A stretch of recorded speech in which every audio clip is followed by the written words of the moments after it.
O Brasil está estarrecido e nós com o coração pesado de dor ao vermos na CPMI do INSS a roubalheira que foi feita de forma tão vil, tão abusiva, tão destrutiva aos pobres, aposentados, vulneráveis, que tiveram o seu magro salário surrupiado, diminuído, assaltado por aqueles que, administrando os recursos públicos, saquearam, roubaram os que mais precisam.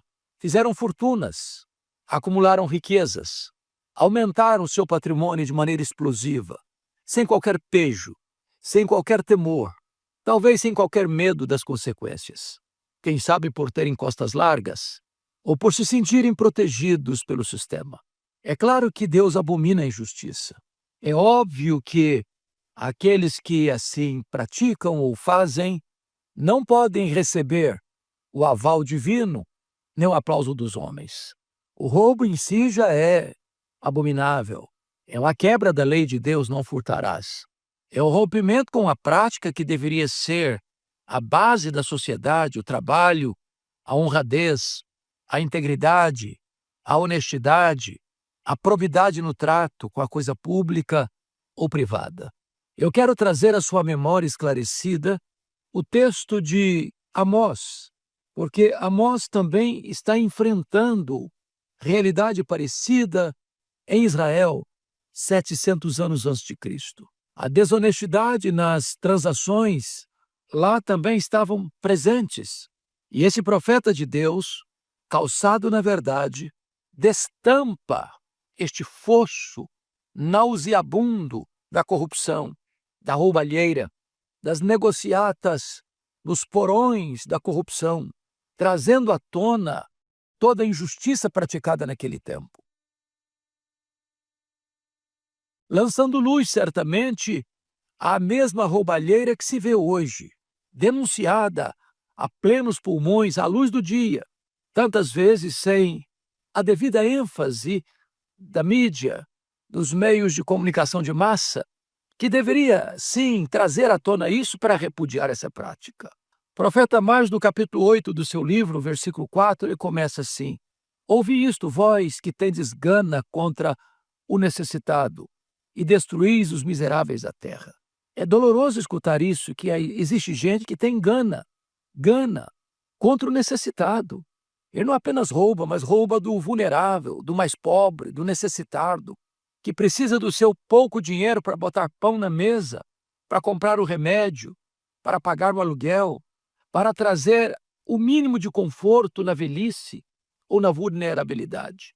Também lá havia aqueles que maquinavam planos, esquemas, estratagemas para roubar dos mais fracos, dos mais pobres, dos mais vulneráveis.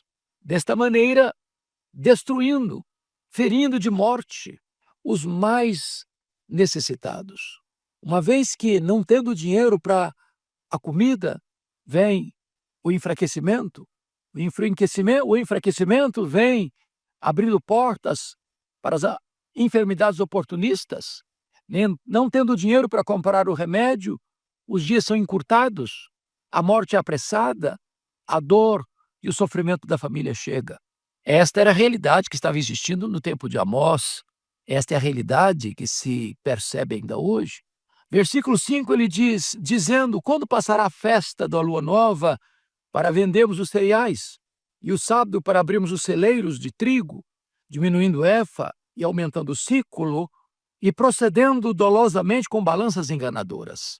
Aqui Amós denuncia o comércio prostituído, os bens de consumo nas mãos dos poderosos, que mesmo mantendo a sua religiosidade, mesmo frequentando o templo, mesmo se apresentando como adoradores, enquanto na casa de Deus estavam, maquinavam toda sorte de esperteza para vender o refúgio do trigo, o trigo de baixa qualidade, diminuindo o peso, aumentando o ciclo, para escoar os seus produtos àqueles que mais precisavam, usando balanças enganosas, não entregando tudo aquilo que diziam entregar, entregando um produto de má qualidade como se de boa qualidade fosse.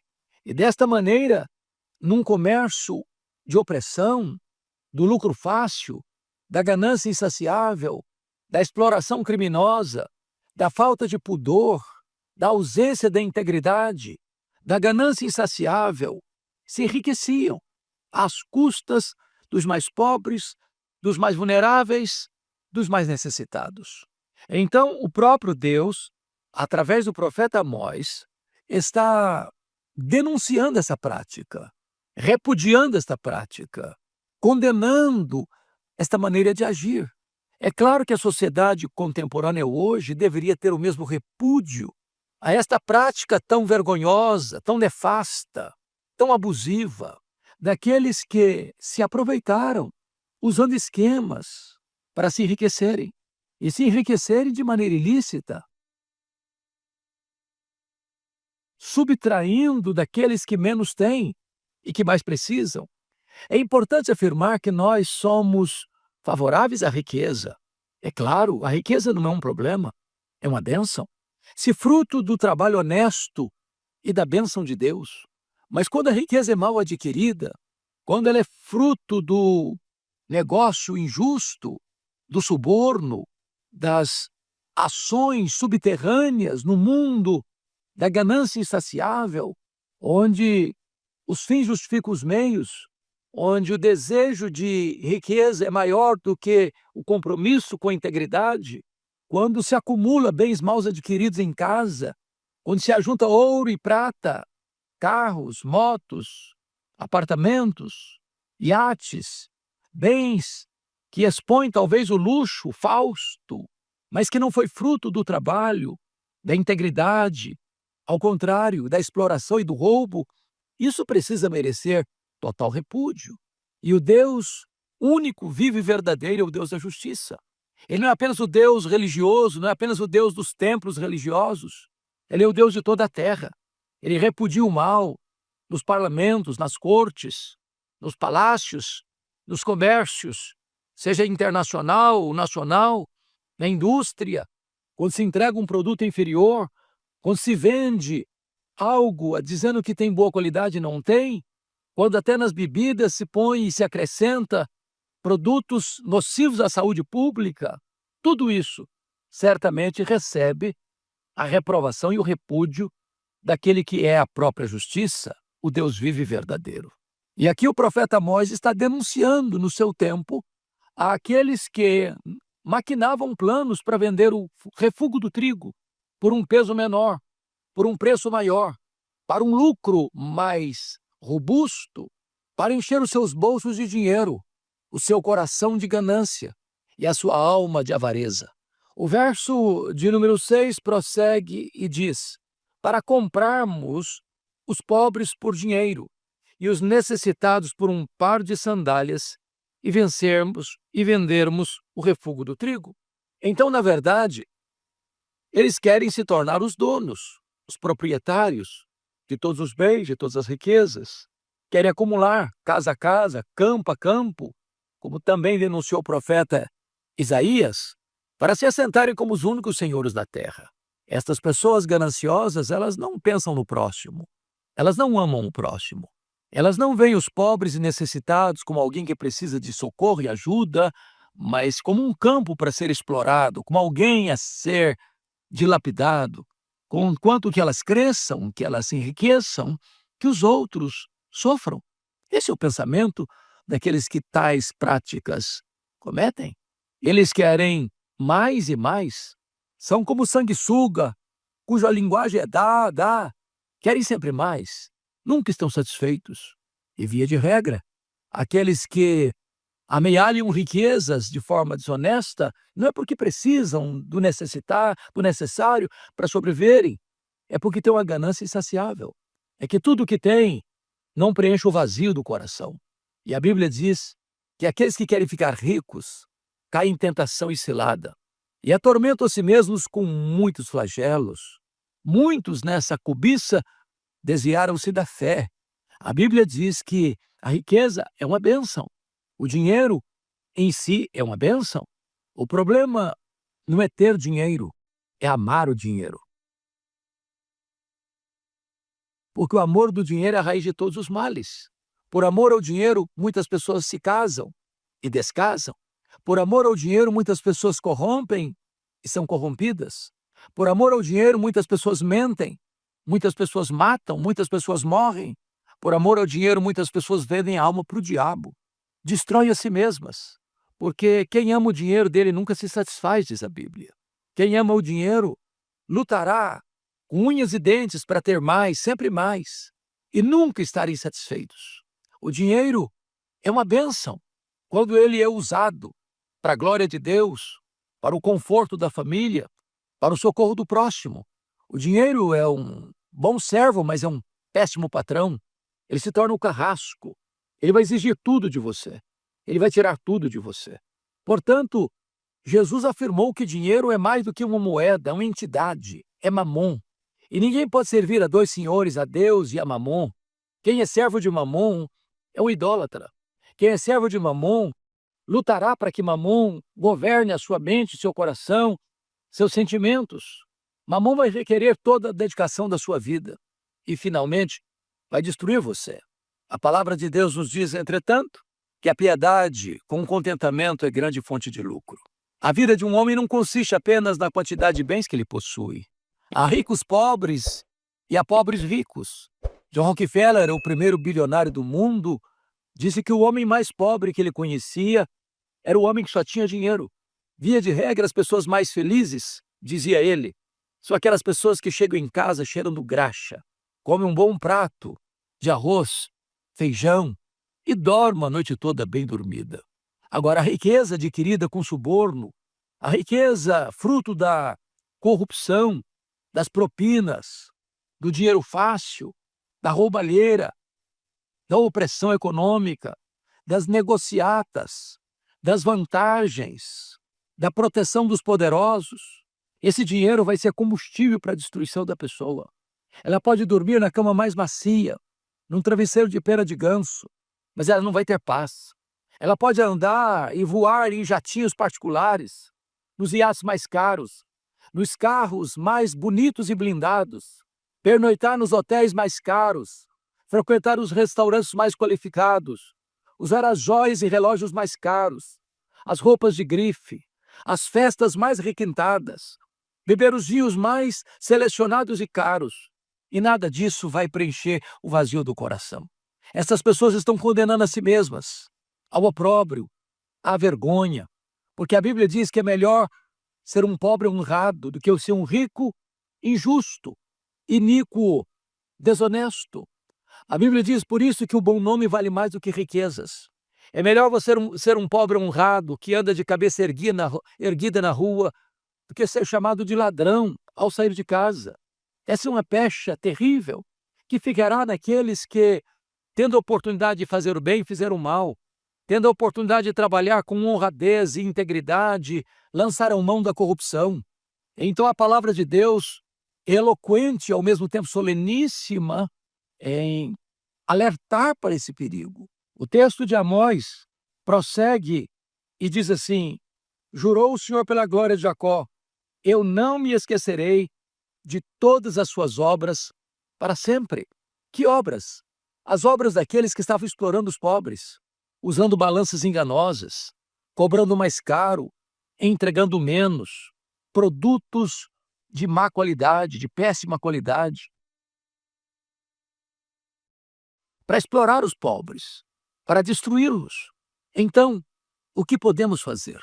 A Bíblia diz que os ricos devem ser generosos em prática das boas obras, solícitos, prontos a repartir, não acumulando com usura, mas repartindo com generosidade. A riqueza nos foi dada não para que nós acumulemos e acumulemos e acumulemos, mas para que nós sejamos generosos em socorrer o aflito e o necessitado à nossa porta ou ao alcance da nossa mão. O dinheiro é uma bênção, não é uma maldição. Com ele podemos fazer o bem, praticar o bem, socorrer o necessitado, assistir nossas necessidades e as necessidades do próximo.